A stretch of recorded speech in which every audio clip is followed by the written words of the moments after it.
Don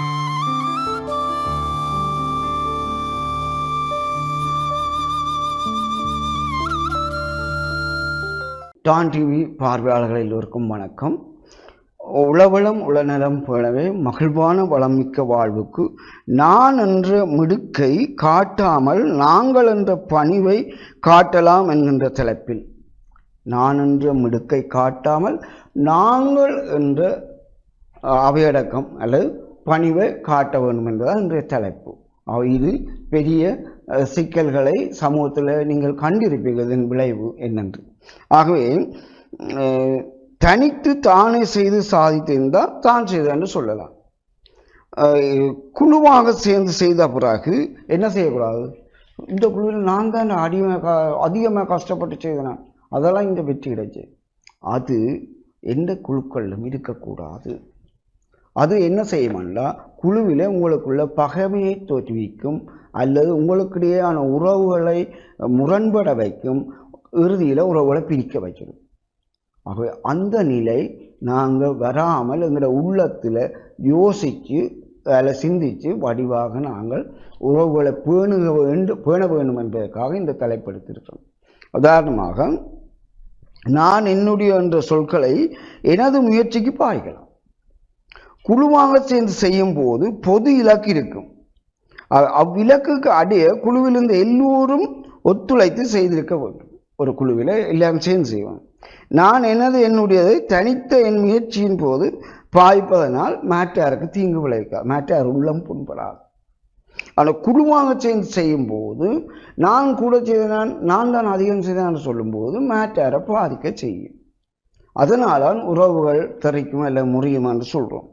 ஆகவே நாம் வென்றோம் அல்ல நாம் தோற்றோம் என ஒற்றுமை பேண வேண்டிய சூழல்ல எல்லாரும் சேர்ந்து தான் வென்று, நாங்கள் எல்லாரும் சேர்ந்து முயற்சி எடுத்து தோற்று போனோம்.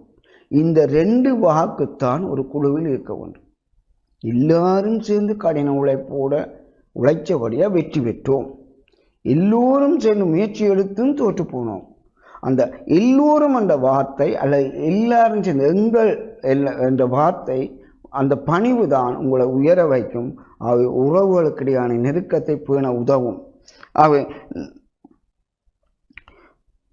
அவராலே தோற்றது இவராலே தோற்று, அவரால் வென்ற இவராலே வென்ற என்று ஆளுக்கால் தனி அடையாளம் காட்டுவதனால் குழுவுக்குள் ஒற்றுமை இல்லாமல் குழுவுக்குள் ஒற்றுமை இல்லாமல் போது உறவுகள் முரண்பட வாய்ப்பு வரும்.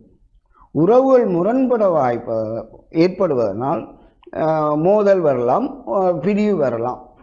இதை தடுக்க நாம் என்ன செய்வோம் என்றால், தனிச்சு செய்யும் போது உங்கள் பெயர் முகவரிகளை பாவியுங்கள்.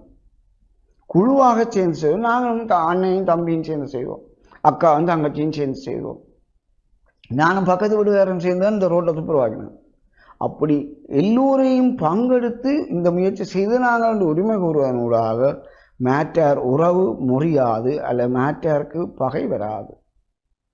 ஆகவே அதனால உறவை பிரியாமல் நல்ல ஒரு குழுவின் பலம் என்றது என்ன? வெற்றியையும் தோல்வியையும் சமனாக பேண வேண்டும் அல்லது சமனாக பங்கிடுவோம்.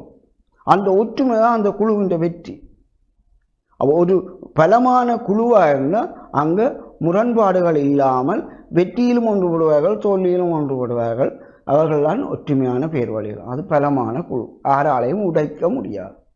அந்த ஒற்றுமையை பேண வேண்டும் என்றால் நான் என்ற அகங்காரம் பின்னுக்கு போவோம், எனது என்ற உரிமை கோரல் பின்னுக்கு போவோம். எங்களுடையது நாங்கள் எல்லோரும் சேர்ந்து செய்தது என்றால் தான் அந்த குழுவுக்கு பலம். பிரிவு என்பது ஒருவருக்கொருவர் காட்டிக்கொள்ளும் வேற்றுமையில் தான் தங்கியிருக்கிறது. அப்ப இணைவு என்றது ஒருவருக்குள் ஒருவர் காட்டிக்கொள்கிற ஒற்றுமையில தங்கியிருக்கு. ஆகவே விருப்பம் இல்லை என்றால் விலகி செல்ல, வேற்றுமையை பேணி முரண்பட்டு மாற்றாக உள்ளத்தை நோகடைத்து பிரிவதை தவிர்த்துக் கொள்ள வேண்டும். அவை ஒரு குழுவின் நல்ல செயற்பாட்டுக்கு விருப்பத்துடன் இணைவோர் இணைந்து சேர்ப்பதனூடாக அந்த குழு வெற்றி அடையும்.